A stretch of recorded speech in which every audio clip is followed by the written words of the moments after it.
자, 세 번째 시간 수업 이어서 하도록 하겠습니다. 자, 자평진전 2부 가운데 지난 시간까지 이제 18장 용신의 기후배합과 그 득실을 논함에 대해서 설명을 드렸고요.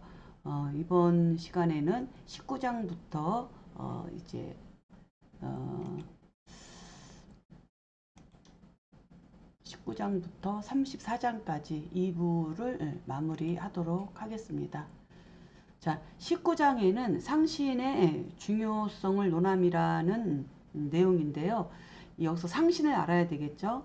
상신이라고 하는 것은 무슨 얘기냐면 지금 우리가 현대적으로 알고 있는 격국의 용신을 의미하고 있어요. 현대적으로 알고 있는 현대적 개념의 격국 용신이라고 생각을 하시면 돼요.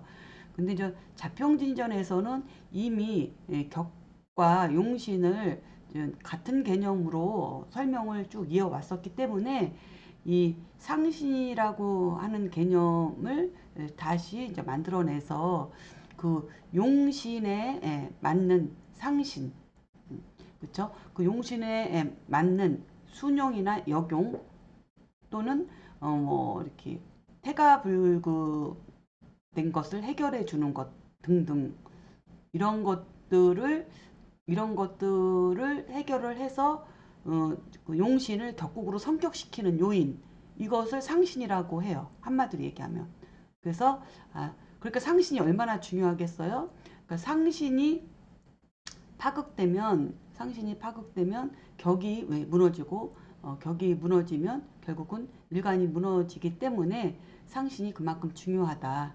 그 상신이란 현대적 용어로는 격국용신과 같지만 자평진전에서는 격을 그 용신과 같은 개념으로 계속 사용을 하고 있었기 때문에 상신이라는 단어로 그 현대 용어의 용신 개념을 대변하고 있다.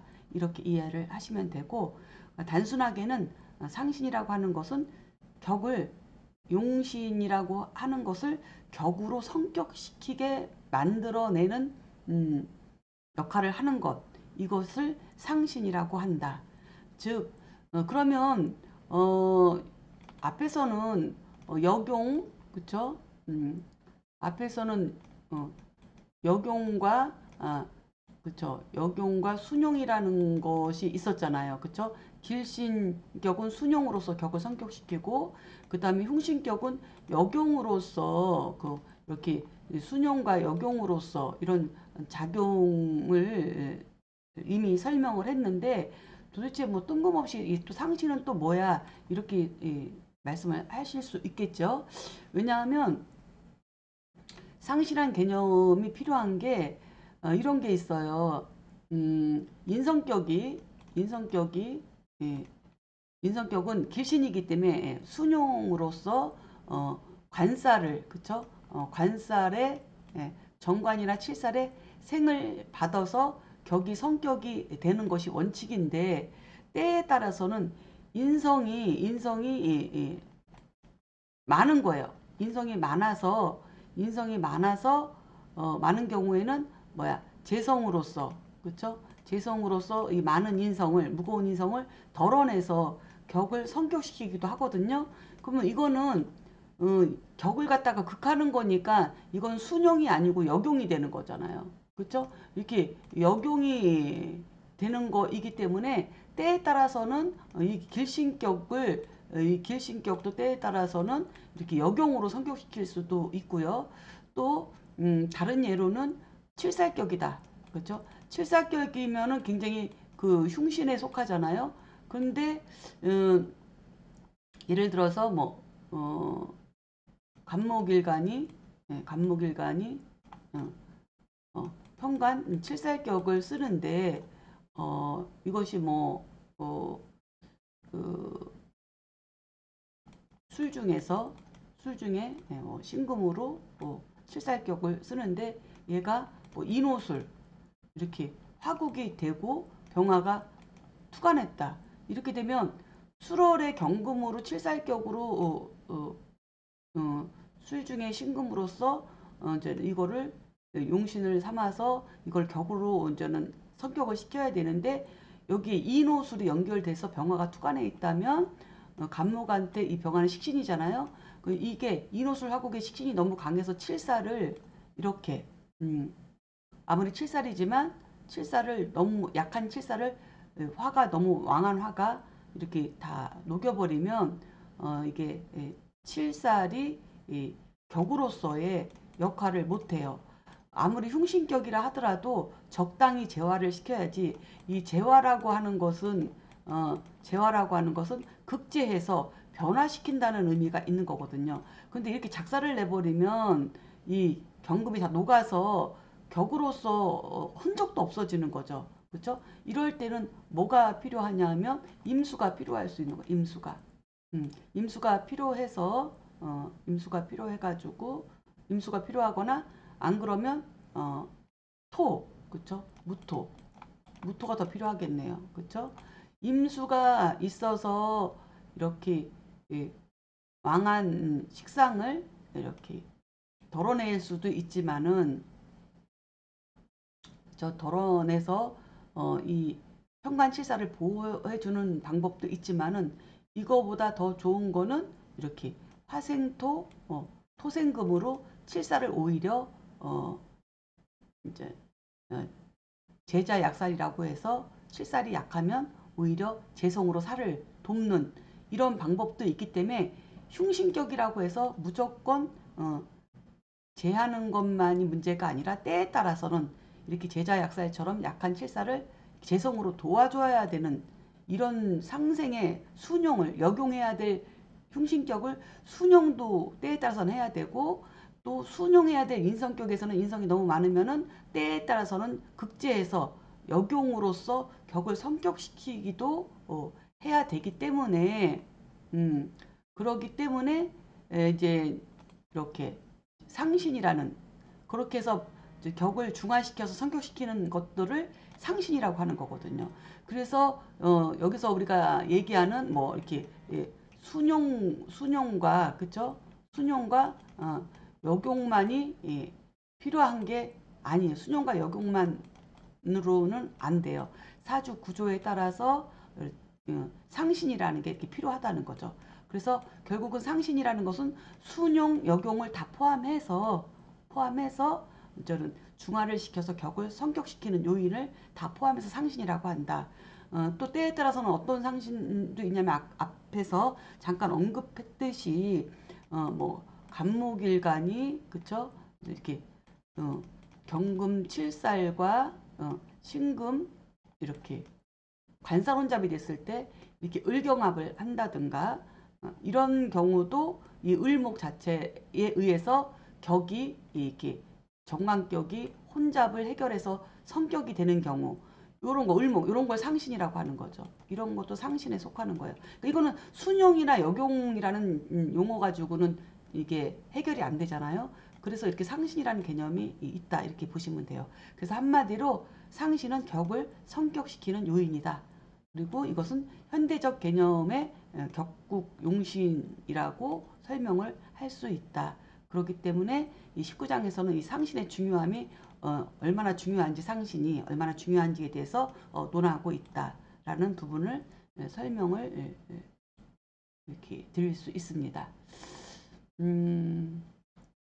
다음은 이제 20장인데 이 20장은 잡귀의 취용을 논함인데 제가 자평진전에서 가장 중요한 게 이게 14장의 용신의 변화 잘못 알고 있는 거 그 다음에 겸격이라는 거 요 부분을 얘기를 했었죠.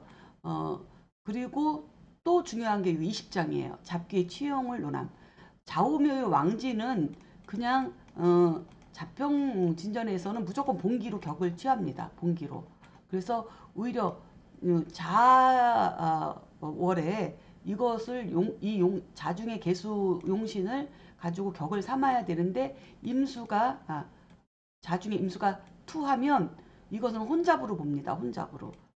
그렇기 때문에 좌우묘유는 본래 봉기로 격을 삼고 인신사에도 본래의 격으로 본래의 그 봉기로서 격을 삼고 좌우묘유도 본래의 봉기로서 격을 삼아요.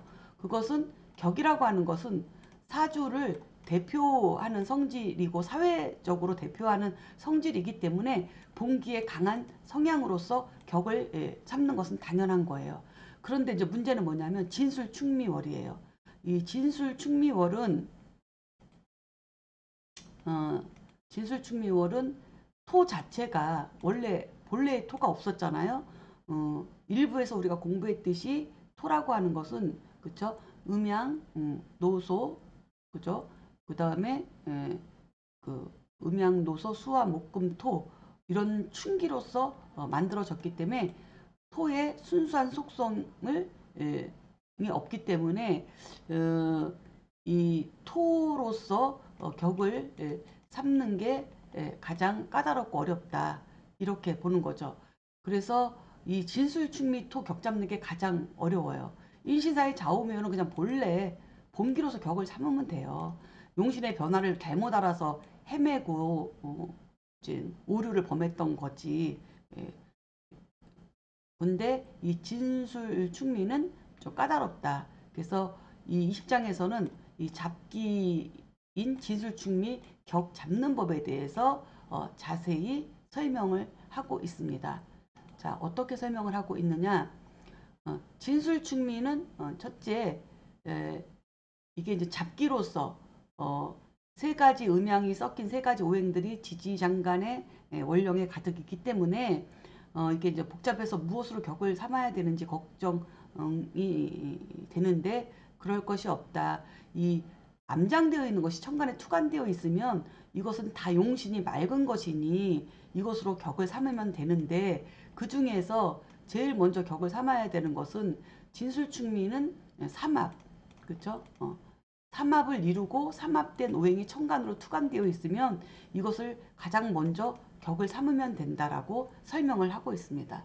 그래서 이제 삼합이라고 하는 것은 삼합의 용도 자체가 기적 결합으로서 사회적 용도로 정신이 그쪽으로 한쪽으로 품은 뜻이 쏠려 있기 때문에 이 격국은 사회적 용도로 쓰는 것이기 때문에 지수측미에서는 삼합을 가장 소중하게 가장 먼저 격으로 삼을 수 있는 것이다. 이렇게 이해를 하시면 돼요. 이 부분도 이제 우리가 지지에 대해서 이제는 명확하게 알고 있어야 되거든요.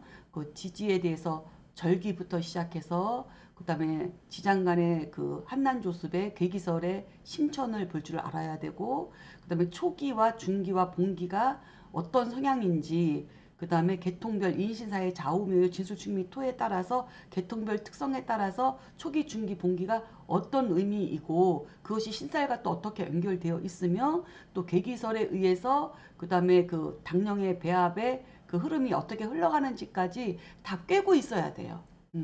그래야만이 사주를 온전하게 분석할 수 있는데 그러한 내용들의 자세한 것들은 제가 일부에서 이미 수업 시간에 했기 때문에 그 동영상을 찾아서 이제 보충해 주시기를 부탁드리고 지금 여기에서는 제가 이제 대략적으로 각 장에서 핵심 키워드가 무엇이고 여기서 중요한 대목이 뭔지 그 서머리를 하고 있기 때문에 그런 것까지는 다 지금 말씀을 드릴 수가 없어요. 그래서 이 지수충미 월에서는 그래서 첫째 일단 삼합으로 삼합은 전합이 안 되어도 상관없어요. 반합이든 가합이든 일단 삼합을 이루고 천간까지 투관되어 있으면 그거를 1순위로 격을 삼는 거예요. 1번으로. 그렇죠? 그래서 격을 삼고 그다음에 두 번째는 이게 삼합의 봉기 삼합의 그 기운이 천간으로 투관되지 않고 가합이나 반합이나 삼합만 이루고 있고 천간으로 투관되지 않았는데 봉기가 천간으로 투관되어 있으면 봉기로 우선 삼는 거예요. 봉기로 두 번째는 봉기로 격을 삼고 그 다음에 삼합의 투관도 없고 그 다음에 봉기도 투관되지 않은 경우에는 그쵸 중기라도 천간에 투관되어 있으면 중기로 격을 삼고 그쵸 그리고 이것마저 이제 음, 투관된 게 없으면은 그냥 가합이든 반합이든 그 삼합된 것으로서 삼합된 기운으로서 그 진수축미토 그 중기에 육신으로서 음양 바뀌면 안 되고요. 그 음간으로서 예를 들면 진토면은 진중에 이제 개 무가 있는데 이제는 뭐 신진이 있다 이렇게 되면은 이게 이제 가합이잖아요. 그럴 때는 이 진중의 개수로서 격을 삼는 거예요. 신중의 임수로서 격을 삼는 게 아니라 진중의 개수로서 이렇게 격을 삼을 수 있다. 이게 이제 세 번째죠. 첫 번째는 삼합도 되고 천간에 투간된 거 1순위. 삼합은 됐지만 투간은 안 됐고 봉기가 투간되었으면 봉기가 두 번째. 그 다음에 세 번째는 초기, 중기, 봉기든 투간된 거 있으면 투간된 걸로. 그렇죠? 세 번째는 1, 2, 3. 네 번째는 다 없으면은 없고 삼합이나 가합은 됐는데 투간이 안 됐다면 그 삼합이나 가합된 지장간 진수축미토의 중기로서 격을 삼는다. 이렇게 보시면 됩니다. 자평진전에서는 사령으로 격을 삼는다는 내용은 없어요. 사령 날짜를 잡아서 격을 삼는다는 내용은 없어요. 없지만 우리가 이제는 융통성 있게 다 없다. 삼합 투간된 것도 없고 봉기도 투간도 안 됐고 중기도 투간도 안 됐고 가합도 삼합도 없다. 모든 것이 없다. 그럴 경우에는 우리가 이제는 융통성을 발휘해서 사령을 날짜를 봐서 초기, 중기, 봉기 중에 사령된 것으로서 격을 삼을 수 있지 않을까라고 제가 말씀을 드리고 싶습니다. 이렇게 해서 잡기 지수축미 월령에 태어난 경우에 격을 잡는 법까지가 20장이에요. 자, 그러면 여기까지 일단은 한번 정리를 해보면 격 잡는 것만 우선 정리를 해볼게요. 자, 인신사회, 그쵸? 인신사회 월에는 격을 무조건 봉기로서 격을 삼는다. 봉기로. 좌우묘유도 봉기로서 격을 삼는다. 그 다음에 진술축미는 삼합 플러스 투간된 게 있으면 이것을 격으로 삼는다. 이렇지 않고 만약에 이게 없고 봉기가 투간됐으면 봉기로서 격을 삼는다. 그리고 이것도 만약에 없는 경우에는 초기든 중기든 봉기든 천간에 투간된 게 있으면 그것으로서 격을 삼는다. 그리고 투간된 것도 아무것도 없을 때는 없는데 삼합이나 가합이 이루어져 있다면 진술축미토 중기에 있는 것으로서 일단은 격을 삼는다. 그리고 이것조차 없을 때는 사령 날짜를 계산해서 사령으로서 격을 삼는다. 이렇게 정리를 해볼 수 있습니다. 일단 자평진전 격국은 일단 격을 똑바로 잡아야 되는 게 가장 중요하죠. 이거는 기둥을 세우는 거니까 사회적으로 내가 써야 될 진로, 직업, 그렇죠? 그리고 그 사람의 이제 사회적 페르소나, 성품 이런 것을 분석하고 판단하는 근거가 되기 때문에 격을 우선 잘 잡아야 된다는 게 가장 중요하다. 이렇게 살펴볼 수가 있습니다. 자, 그 다음에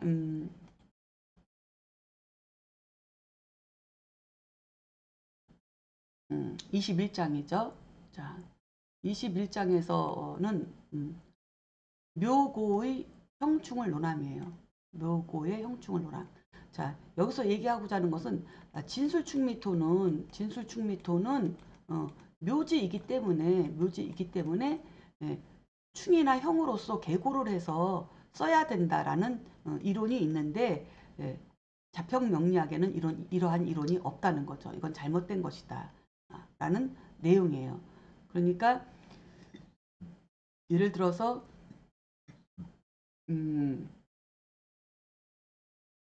뭐 임진 임진일주다. 그러면 임수가 진토의 묘지인데 진중에 을개무가 있으니까 그죠? 을개무가 있어요. 을개무가 있어서 임수가 진토의 묘지인데 그러니까 12운성을 모르면 지금 설명하는 걸 아무것도 이해할 수 없어요. 그래서 12운성 다시 한번 부탁드리는데 꼭 12운성을 완전 정복을 하셔야 돼요. 12운성. 그래서 어쨌든 진토는 임수의 묘지예요. 그래서 이렇게 묘지인데 이것을 술토로 진술충을 해서 이것을 묘지를 계고를 해서 써야 된다라고 이야기하는 것은 이치에 맞지 않다는 거죠. 왜냐하면 술이 와서 진토를 충을 하면 이 봉기 무토가 동해가지고 움직여서 동해서 이것이 뭐냐면 일간을 토국수한다는 거예요. 그러면 이 진중의 무토는 임수한테는 7살이 돼요. 7살. 평관 7살. 그러면 이거를 임수를 묘지에 있다고 계고해서 임수를 열어서 써야 된다고 진술충을 한다면 무토가 동해서 7살이 움직여갖고 일간을 이렇게 극을 하면은 극을 하는 건데 이것이 어찌 옳은 이야기냐 이거예요. 그래서 이렇게 토곡수가 되는데 그리고 오히려 충을 하게 되면 이 임수가 이 개수에 중기 개수에 그래도 음양이 다르지만 통근을 뿌리를 내리고 있는 건데 진술충을 하면 뿌리는 뿌리대로 흩어지고 칠살이 움직여서 나를 극해서 내가 죽게 생겼는데 이거를 충으로 계고를 해야 한다 하니 이것은 너무 이치에 맞지 않는 얘기다 라는 얘기로 이 장에서는 그렇게 설명을 하고 있습니다. 그리고 이제 또 어이없다고 이야기하는 것은 이렇게 임진 또는 뭐 임진 일주가 아니라 임수가 진월에 태어났어도 마찬가지예요. 어디서든지 간에 이렇게 예를 들면 이런 경우에 또 어떤 경우는 또 술이 와서 술토가 와서 진술충을 해서 임수가 다시 땅속에 들어가는 있고 묘지로 들어간다는 억지까지 부린다는 거죠.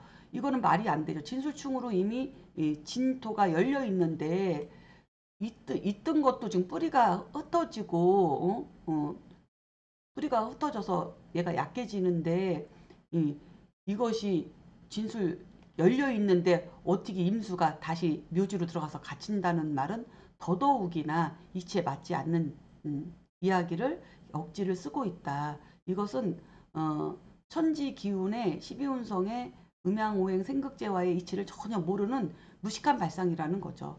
그렇죠? 이런 부분을 이야기를 하고 있습니다.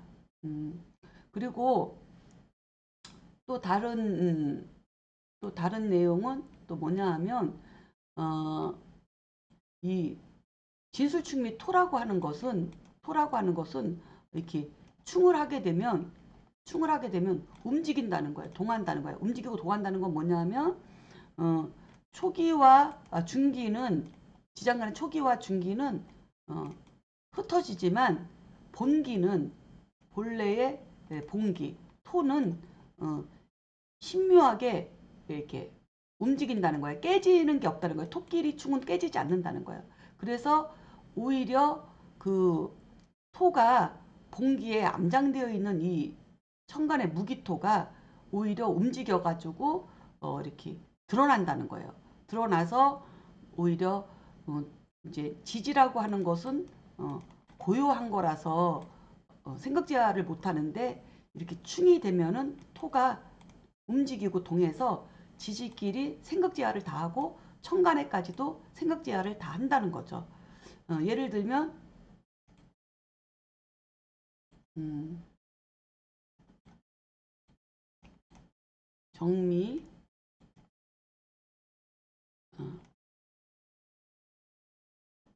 어, 다시 예를 들면 정묘생 정미월 그 다음에 병술일 그 다음에 임진시에 태어났다.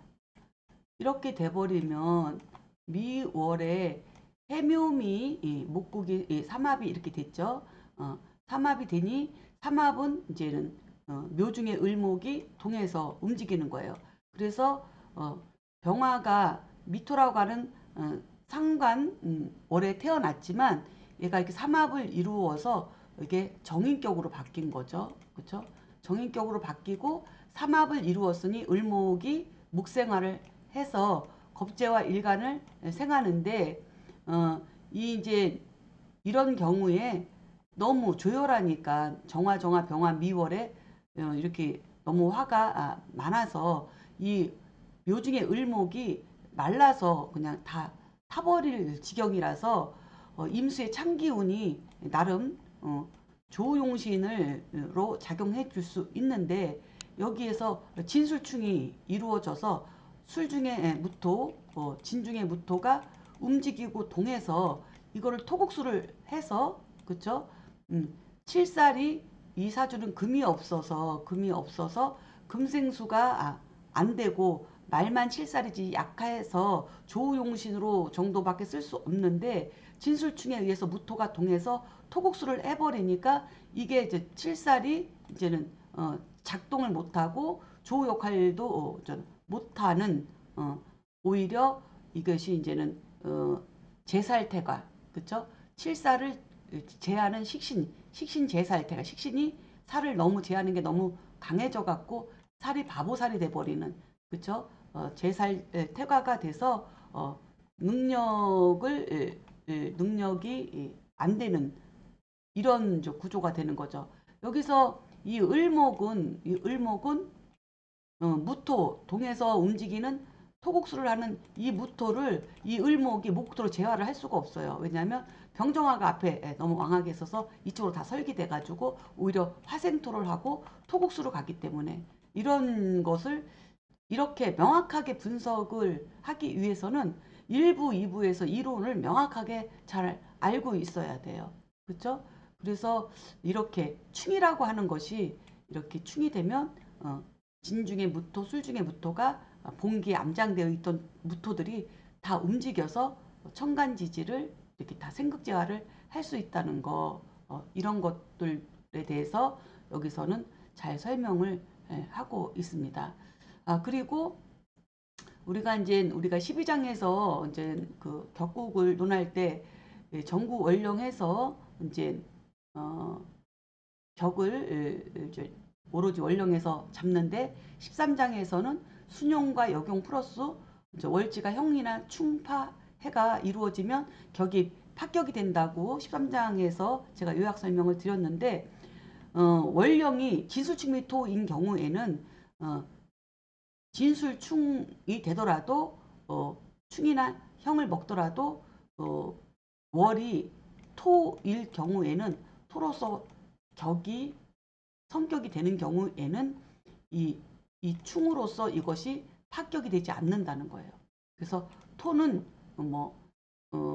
형이라고 하는 것은 형살에 이제 나쁜 작용을 합니다. 형살에 나쁜 작용을 하는데 이 충이라고 하는 것은 전혀 이 토 자체에는 토 자체로는 해로움이 없다. 그래서 토가 만약에 정관격이라 하더라도 월지가 토충은 정관격이 파격이 되지 않는다라는 내용까지 포함하고 있습니다. 그러니 이런 것을 명확하게 알아야 이제 격국을 분석할 수 있고 사주를 분석할 수 있기 때문에 제가 이것을 강조를 드리고 싶습니다. 그래서 21장 꼭 정독하셔서 몇 번 읽어보시고 자기 것으로 소화시키기를 부탁드리겠습니다. 자, 그 다음에 이제는 다음 장으로 넘어가야 되겠죠. 22장입니다. 자,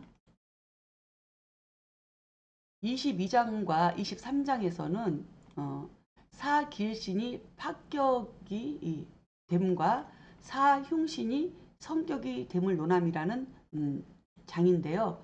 그러니까 22장에서는 사길신은 뭐예요? 식신, 그 다음에 재성, 그 다음에 인성, 정관, 그렇죠? 이런 사길신으로 인해서 오히려 격이 파격이 되기도 하고 때로는 살상요인, 칠살, 그쵸? 상관, 효신, 그 다음에 양인, 겁재 이런 흉신으로 인해서 오히려 격이 성격이 되기도 한다는 거예요. 그래서 그렇기 때문에 이렇게 길신과 흉신으로 딱 이분법으로 나누어서 선입견을 갖고 있으면 안 되고 그 사주의 구성과 왕세 강약 그다음에 그 사주가 구성하고 있는 위치 궁성 이런 것을 다 파악하고 이것을 살펴야 한다. 저는 이 말씀을 드리고 싶습니다. 사길신이 합격이 됨을 노남이라고 하는 것은 뭐가 있을까요? 사길신을 만남으로써 합격이 되는 경우 제가 이제 언뜻 떠오르지는 않는데 예를 들어서 인성격은 이제 이제 인성격이 길신인데 이, 이 인성격이 이제 합격이 되려면은 일단은 재성이겠죠. 그쵸? 재성, 제극인이죠. 제극인으로서 이제 귀신과 귀신이 만나서 이렇게 이제 합격이 되고, 그쵸? 또, 이제 칠살격인데 이게 흉신인데, 효신도 흉신이잖아요. 그쵸? 근데 이 칠살격이 오히려 효신인 흉신을 만나서 또 성격이 되기도 하고, 이런 등등의 내용들이 이제 잘 정리되어 있습니다. 그래서 이 부분도 이제 잘 살펴보시고 공부를 따로 좀 시간을 내서 잘 살펴보시기를 부탁드리고요. 그 다음에 이제 24장은 생극의 선호에 따라 기륭이 달라짐을 논함인데 이것도 매우 중요합니다. 예를 들면 생극의 선호에 따라서 기륭이 달라진다. 그러면 예를 들어 정관격이다. 그러면 정관격인데 정관격은 재성을 만나야 되잖아요. 그렇죠? 재성을 만나서 재생관으로 이렇게 성격이 되는데 여기 이제 일간이 있는데 시간에 만약에 상관이 있어요. 상관이. 근데 상관이 있으면 이 상관은 상관생제 하잖아요. 그렇죠? 상관생제 재생관으로 돌아는 가지만 하지만 이것이 이렇게 시간에 상관이 있고 연월간의 재성이 있는 정관격은 여기 앞부분에서는 재생관으로 잘 나가다가 시간에 있는 상관이 결국은 재생관만 하다가 결국은 시간이 흐를수록 이것이 강해지면서 결국은 상관경관으로 후운으로 가면은 결국은 나쁘다라는 이런 내용이에요. 그리고 다시 반대로 만약에 이제 정관격인데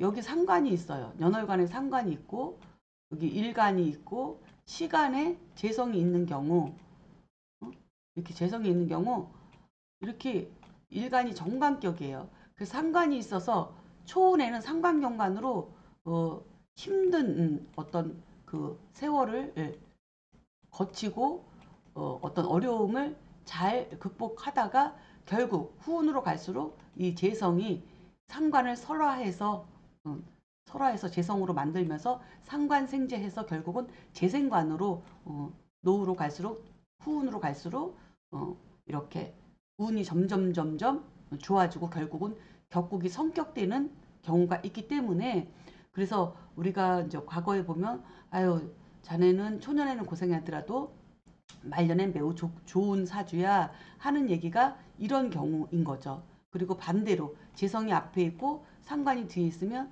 네가 초년의 앞부분에는 잘 나가지만 뒤에 가서 초라해질 수 있으니 그 노후 대책을 잘 세우고 그러한 나이가 먹을수록 여러 가지로 조심을 해야 된다. 이런 얘기를 해줄 수 있는 것이 바로 그 근거가 24장의 생극의 선우에 따라 기륭이 달라짐을 논함 이 장이에요. 그래서 이 장도 잘 살펴보시기를 바랍니다. 그 다음에 이제 25장은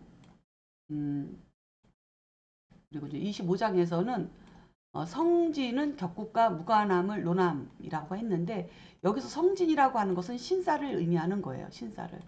근데 이제 여기서 이제 오해가 많아요. 성진은 격국과 무관함을 논한다고 했지 성지는 쓸 것이 못 되고 서서는 안 된다는 얘기는 없거든요. 격국과 무관하다는 것은 뭐냐면 이 신살이 격국의 성패랑 무관하다는 거예요. 어, 격국을 성격시키고 폐격시키는 거와 신살과는 관계가 없다는 얘기예요. 왜냐하면 육신은 음양오행의 그런 생명을 갖고 있기 때문에 육신끼리도 생화극제를 하지만 신살끼리는 생화극제가 안 돼요. 신살끼리는. 그렇기 때문에 죽은 시체와 같다고 뭐 이렇게 표현을 하거든요. 그래서 신살은 죽은 시체와 같기 때문에 그냥 고요하게 움직이지 않고 있는 거예요. 그냥. 그렇기 때문에 이 격국의 성패는 생화극제에서 나오는 거잖아요. 상생상극 생화극제에서 성격과 패격이 나오고 상신도 거기서 다 나오고 합으로 묶이고 상생상극하고 덜어내고 도와주고 이런 걸로 다 이루어지는 건데 신사는 그런 작용을 못하기 때문에 격국을 성격시키고 패격시키는 거하고 무관하다는 얘기를 한 건데 이것이 왜곡이 돼가지고 자평진전 격국에서는 신사를 안 쓴다. 이렇게 이야기를 하는데 그건 절대 오해입니다. 신살 써요. 신살 씁니다. 그래서 뭐 복덕기인이라든가 뭐 상간기인이라든가 천을기인이라든가 뭐 등등 뭐 쓰는 게 많아요. 그러니까는 어떻게 쓰느냐면 같은 정관격이라 하더라도 이 정관격에 그쵸? 정관격에 뭐 천을기인이 신살이 붙는다든가 복덕기인 같은 게 뭐 붙는다든가 그러면 이 정관이 더 뛰어나고 아름답다는 이야기를 하는 거죠. 그쵸? 그래서 이런 신살을 쓰지 않는다는 것은 잘못된 것이다. 신살은 한마디로 그 격국의 성패랑은 무관하지만 그 격국을 더 아름답게 꾸며주는 그런 역할을 한다. 그러니까 한마디로 얘기하면 의복과 같고 그 다음에 액세서리, 그쵸? 그 의복을 더 고급스럽게 만들어주는 액세서리와 같고 치장하는 거와 같다. 신살이라고 하는 것은 그렇게 보면 됩니다. 그러니까 뭐 격국이 아무리 성격이 잘 되어 있어도 흉살이 붙어 있으면 이 격국은 아름답게 쓰기보다는 무서운 살성을 갖고 이제는 쓰거나 위험한 곳에서 일하는 격국으로 쓰거나 뭐 이런 식으로 쓸 수 있는 것을 무기를 다루거나 이런 식으로 쓸 수 있는 것을 우리가 예측해 볼 수가 있는 거죠. 그래서 이 부분도 이제 잘 살펴봐야 된다. 25장. 자, 그 다음에 26장은 외격의 쓰임을 논함인데요. 외격은 별격이라고도 하고 외격이라고도 하는데 또 이제 외격이 있으면 정격이라는 게 있죠. 그래서 이제 우리가 이제 자평진전에서는 십정격을 씁니다. 그렇죠? 십정격을 쓰는데 십정격을 쓰기 전에는 팔정격이 있었죠. 그렇죠? 뭐냐면 식신격, 그다음에 뭐 식신격, 상관격, 그다음에 정제격, 그다음에 뭐 편제격, 그다음에 정관격, 편관격,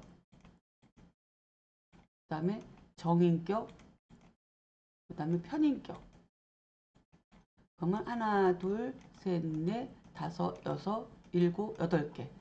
이렇게 이게 팔정격인데 걸록격하고 그다음에 겁제 양인격은 없었죠. 왜냐하면 격이라고 하는 것은 사회생활에서 내가 대표로 페르소나를 만들어서 사회생활을 하는 대표성을 지니고 있는 건데 어, 뭐 경쟁자인 비경겁제 양인을 가지고 나를 사회적 대표성으로 내놓고 이것을 격으로 쓸 수 없기 때문이겠죠. 어, 그렇지만 음, 걸록은 이제 비견을 얘기하는 거죠. 월지가 비견인 경우를 얘기하는 거예요. 그런 경우에 12운성용어로 걸록격이라고 하는 거고, 그렇죠? 겁제는 이제 그냥 겁제격이고, 양인은 양간의 겁제라고 해서 양인격이라고 하는 별칭이 만들어져서 어쨌든 비견겁제 원령에 태어나면 일간과 같은 육신이기 때문에 격으로 삼지 않았으나 사람에게는 누구나 공통의 용신, 추구하고 가고자 하는 것은 재관이다. 이거 재관. 그렇죠? 재관.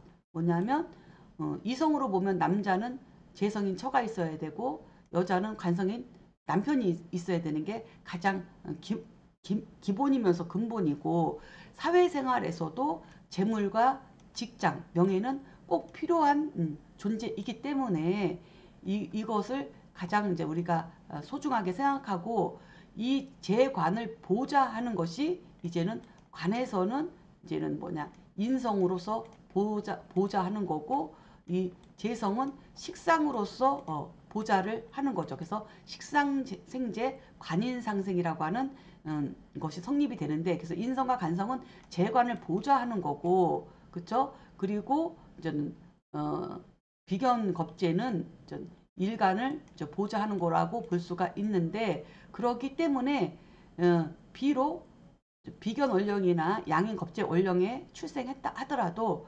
천간에 재성이나 관성이 있으면 관성이 있으면 정관격처럼 재성이 있으면 재격처럼 이 격을 우리가 이제는 쓸 수 있다라는 내용이 십정격이 십정격이 만들어진 배경이에요. 그래서 그러나 원령무용이라고 하는 것은 뭐냐 하면 그러나 어, 비견 겁재 원령에 태어나서 걸록 양인 겁재격을 이룰 수 있는 그런 기반이 되어 있다 하더라도 천간으로 재성이나 관성이 없으면 이것은 격으로 쓸 수 없다는 거죠. 걸록격 양인격이 성립이 안 돼요. 그런 경우에는 이때는 외격을 써야 되는 거죠. 이때는 외격을 써야 되는 거예요. 그렇죠? 이때는 외격을 써야 되는 건데 그래서 그 부분에 대해서 26장에서는 이런 부분에 대해서 설명을 하고 있는 거예요. 외격을 무조건 쓰지 않는다가 아니라 외격을 이렇게 8정격에서 10정격으로 이렇게 확장을 해놨으니 10정격에서는 이 비견겁재 양인격은 재관이 없으면 이거는 원령이 있어도 격으로 쓸 수 없으니 이때는 외격을 써야 된다는 거죠. 그럼에도 불구하고 재관이 있으면 그것으로서 걸록 양인 겁재격으로 성격을 시켜야 되는데 또 불구하고 그 외격에 얽매여서 막 이제 그 격국의 기본을 이렇게 무너뜨리는 이런 경우를 범해서는 안 된다는 내용을 포함하고 있습니다. 자, 그 다음에 27장은 궁의 용신과 육신의 배합을 논함인데 이것은 28장하고 이렇게 연결이 돼요. 그래서 이제는 처자를 저는 논함인데 이것은 육신의 복덕을 보는 법이에요. 그러니까 뭐냐면 배우자 자리에 길신이 있으면 무조건 이제 배우자 복이 있다고 이야기를 하는데 그렇지 않은 경우도 있다. 오히려 배우자 자리에 양인이 있거나 그렇죠?